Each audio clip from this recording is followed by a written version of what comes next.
So இதில் வந்து ஹார்பரில் ஒரு பெரிய லோடு தூக்குற ஒரு கூலியாக நடிச்சிருப்பாரு சூப்பர் ஸ்டார் ரஜினிகாந்த் அவர்கள். அவரோட சேர்ந்து தேங்காய் சீனிவாசன், மாஸ்டர் ஸ்ரீதர்.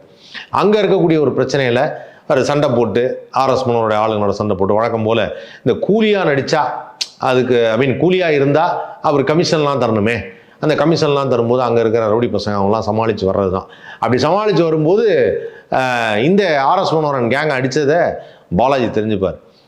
பாலாஜி தெரிஞ்சுக்கிட்டு அங்கே ஒரு சின்ன ஃப்ளாஷ்பேக். பாலாஜி தெரிஞ்சுக்கிட்டு வரும்போது, ஏய் நீ தானே அவனோட அந்த ஆளுங்கள்லாம் அடித்த, உன்னுடைய ஹெல்ப் எனக்கு ரொம்ப தேவை, பொண்ணு நான் உங்கள்கிட்ட நிறையா பேசணும் அப்படின்னு சொல்லி கூப்பிட்டு போகும்போது எல்லாம் சொல்லிவிட்டு ஒரு வேலை சொன்னோன்னே டீல் அப்படின்னு சொல்லிட்டு காசு அப்படி தூக்கிடுவார்.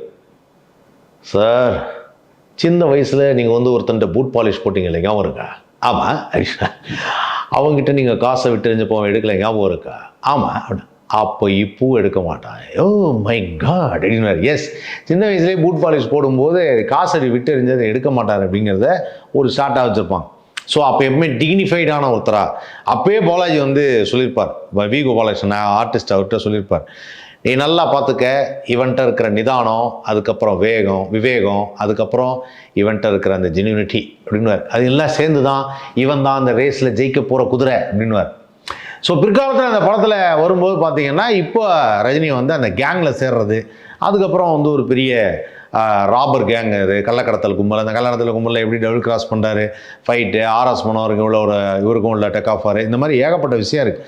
ஸோ அந்த படம் வந்து இட்ஸ் அ கம்ப்ளீட் கமர்ஷியல். ஆனால் இந்த கமர்ஷியலில் ஒரு நல்ல ட்விஸ்ட் என்னென்னா, அண்ணன் திருடன், தம்பி வந்து போலீஸ் ட்ரைனிங் போய் போலீஸ் வேலைக்கு எப்படியாவது செலக்ட் ஆகி அந்த போலீஸ்காரனாக வரும்போது இவருக்கே பக்கம் ஆஹா இவன் போலீஸ் ஆகிட்டானே அப்படின்னு சொல்லி.